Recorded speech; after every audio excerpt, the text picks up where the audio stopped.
I'm Daniel, 34, and until 3 months ago, I would have described my marriage as quietly happy. Not perfect, not movie-level romance, just stable, safe, real. My wife Laura, 32, and I had been married for 6 years. No kids yet, something we said we were waiting to feel ready for, even though deep down, I think we were both scared of changing what we already had. We lived in a small but bright apartment, shared a morning coffee routine, argued about dumb things like dishes and thermostat settings, and made up before bed. That's why I didn't see the betrayal coming. Or maybe I did, and just chose not to look too closely. It started on a Tuesday evening. Ordinary. Forgettable. Laura had gone to take a shower while I cleaned up the kitchen. Her phone was on the counter, buzzing lightly every few minutes. I wasn't snooping. I swear that matters to me. Then a notification popped up. Voice message, 2:47, from a contact saved as M. I wouldn't have touched it. I really wouldn't have. But right then, my own phone rang from the bedroom. As I walked past the counter, Laura's phone buzzed again, and the screen lit up just enough for me to see the preview text. I miss how you sounded last night. I stopped.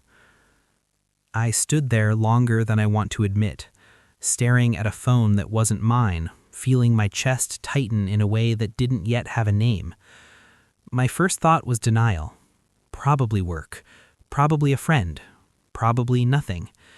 But Laura doesn't send voice notes to coworkers at 9 p.m., and she definitely doesn't talk to her friends in that tone. I knew her too well for that lie to stick.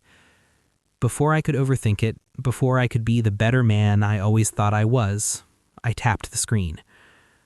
The voice note started playing immediately. It was Laura's voice, soft, lower than usual, smiling in a way I hadn't heard directed at me in months. I know I shouldn't say this, but I keep replaying the way you looked at me. It makes me feel wanted. I haven't felt that in a long time. I dropped the phone. Not dramatically. It just slipped out of my hand like my body had given up on coordinating with my brain. The shower was still running, water hitting tile, normal life continuing in the background while something fundamental inside me cracked open. I didn't cry. I didn't yell. I picked the phone back up with shaking hands and locked it, like I could undo what I'd heard by closing the screen. When Laura came out, wrapped in a towel, humming, she smiled at me. "Hey," she said casually, "you okay? You look pale." And in that moment, I realized something terrifying. I had no idea who my wife really was anymore. I didn't confront her that night. I don't know if that makes me weak or just human, but I couldn't do it. Laura stood there, towel wrapped around her hair, talking about how warm the water finally got fixed, completely unaware that I had just heard her confess emotional intimacy with another man in her own voice. Instead, I nodded. "Yeah," I said, "just tired." That lie came out easier than I expected. We went to bed like normal, or what used to be normal. Laura turned toward me, rested her head on my chest, and traced lazy circles on my arm. That touch used to calm me. Now it felt foreign, almost invasive, like she was borrowing familiarity she no longer deserved. I barely slept. The next morning, she left early for work. As soon as the door clicked shut, I sat up in bed, heart pounding, replaying the voice note over and over in my head. Wanted. Haven't felt that in a long time. Had I really been that blind? I hated myself for what I did next, but I did it anyway. Laura had always trusted me with her phone. We knew each other's passcodes. We'd never made a rule about it because neither of us thought we needed one. So when I saw her phone charging on the nightstand, I unlocked it. The contact M opened into a thread that made my stomach drop. Voice notes, long ones, short ones, some sent late at night, some early in the morning, texts scattered between them. M, I still smell your perfume on my jacket. Laura, then stop wearing it or I'll never stop thinking about you. My hands started shaking so badly I had to sit down. I scrolled further. Photos. Not explicit, but intimate. Her laughing in a way I hadn't seen in years. A picture of her reflection in a mirror I didn't recognize. Another message from him. Last night was dangerous. Laura. I know, but I don't regret it. That's when I understood this wasn't just emotional. I felt sick. I wanted to throw up. I wanted to scream. I wanted to wake her up and demand explanations and cry and beg all at once. Instead, I kept scrolling, like if I gathered enough pain, it would finally justify whatever reaction came next. Then I found his full name. Marcus, 38. There were calendar reminders too, meetings marked as late work on days she'd come home distant and distracted. One reminder simply read, M. Hotel. I locked the phone and sat there in silence for a long time.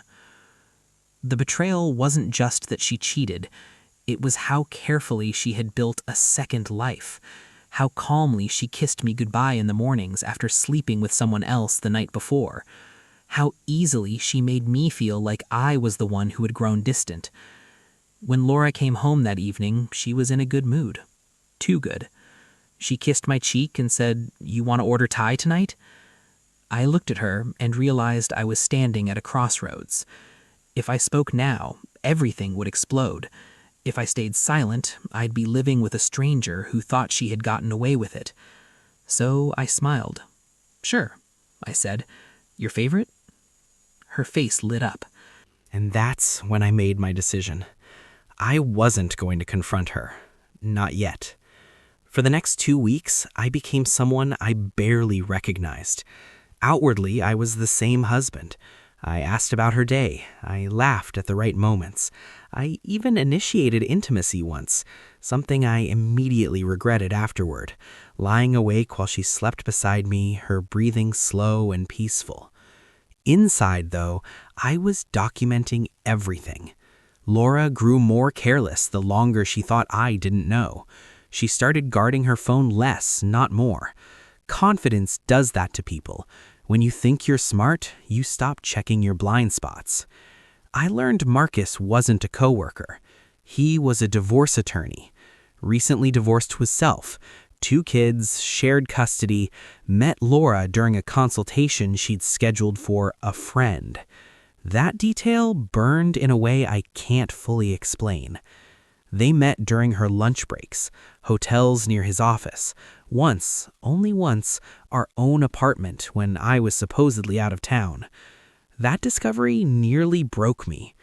I remember sitting on the edge of the bed, reading a message where he joked about our couch and feeling like the air had been sucked out of the room, like my own home had been quietly vandalized. Still, I didn't say anything. Instead, I planned.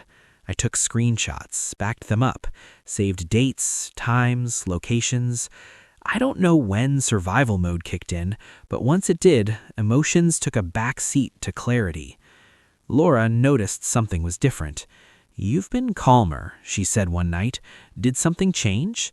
I looked at her across the table, candlelight reflecting in her eyes, and wondered how someone could lie so convincingly and still search your face for reassurance.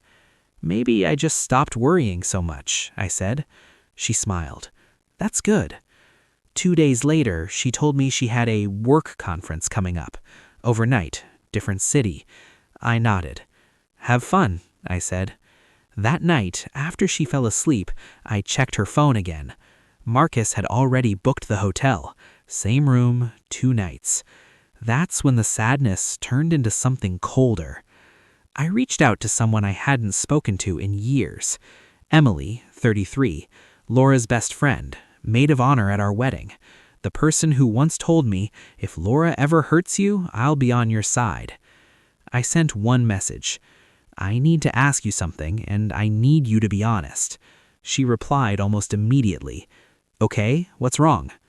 My hands hovered over the keyboard for a long time before I typed, "How long have you known about Marcus?" There was no reply for 5 full minutes.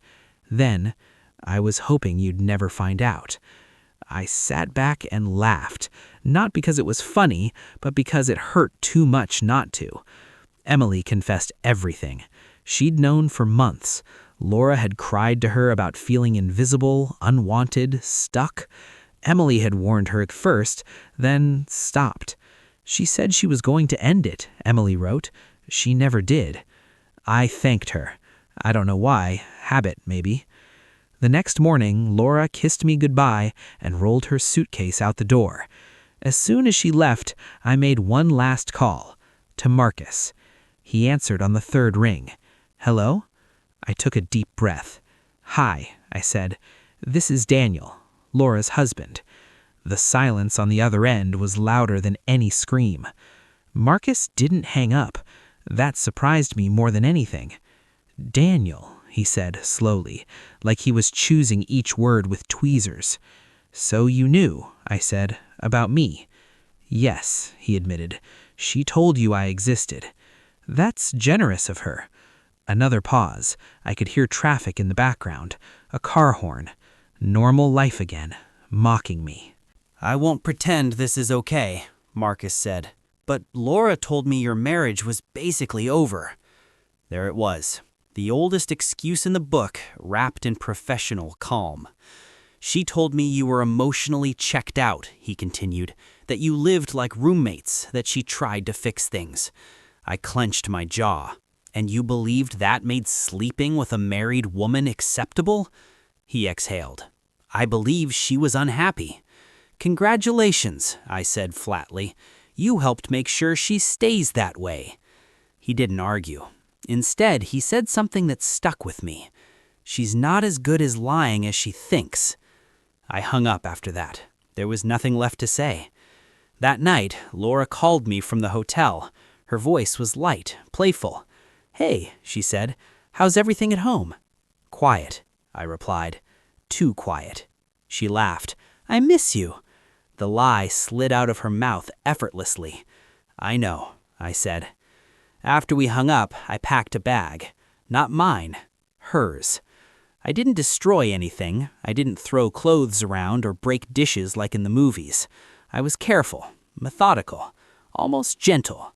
I folded her clothes the way she liked, placed her toiletries neatly in a pouch, set the suitcase by the door. Then I sat at the kitchen table and wrote a letter. Not a dramatic one. No insults, no begging. Just the truth. Laura, I know about Marcus. I know about the hotels, the lies, and the way you let me live inside a marriage that no longer existed for you. I didn't confront you because I needed to understand who you were when you thought I wasn't looking. Now I do. When you come home, I won't be here. Please don't call. Please don't explain. I've heard enough of your voice. I left my wedding ring on top of the letter. Then I went to stay with my brother. She came home the next evening. I know because she called. Again and again and again. Texts followed. Laura, what is this? Please tell me this is some kind of mistake. Laura, answer me, please. Laura, I can explain. I didn't respond. The next message came 2 hours later. Laura, he meant nothing. You're my husband. That was the one that finally made me cry. Because if that was true, then I meant even less. The divorce took 7 months. 7 months of paperwork, short emails, and carefully scheduled meetings where we spoke through lawyers instead of to each other. Laura tried at first to turn everything into a conversation about us. She wrote long messages late at night. I don't recognize who I was. I was lost, not malicious. We could rebuild something stronger. I read them all. I just never replied. When we finally sat in the same room again, 2 chairs, 1 table, neutral walls, she looked smaller, thinner. The confidence that once protected her lies had collapsed in on itself. She tried to meet my eyes. I didn't let her. I never stopped loving you, she said quietly, breaking protocol. I looked at her then, really looked. You stopped respecting me, I replied. That came first. She cried. I didn't feel victorious. I didn't feel anything close to relief, just a heavy acceptance that this was the end of a chapter I had once believed would last my entire life. I moved into a new apartment, different neighborhood, different routines. I threw away the coffee mugs we picked together and bought mismatched ones that didn't carry memories. People kept telling me I was handling it well. I wasn't. I was functioning. There's a difference. Marcus disappeared from her life not long after. From what Emily told me, unsolicited, guilt-ridden, he didn't like being exposed, didn't like consequences. That knowledge didn't comfort me the way I thought it would. A year passed. Then one night, unexpectedly, Laura emailed me. Just one line. "I'm sorry for the man you had to become because of me." I stared at that sentence for a long time. Then I closed my laptop. Because the truth is this: infidelity doesn't just end relationships, it rewrites memories. It teaches you how easily love can coexist with deception and how dangerous that combination is. But it also teaches you something else. The moment you stop begging for honesty is the moment you finally give it to yourself. And that, strangely enough, was the beginning of my peace.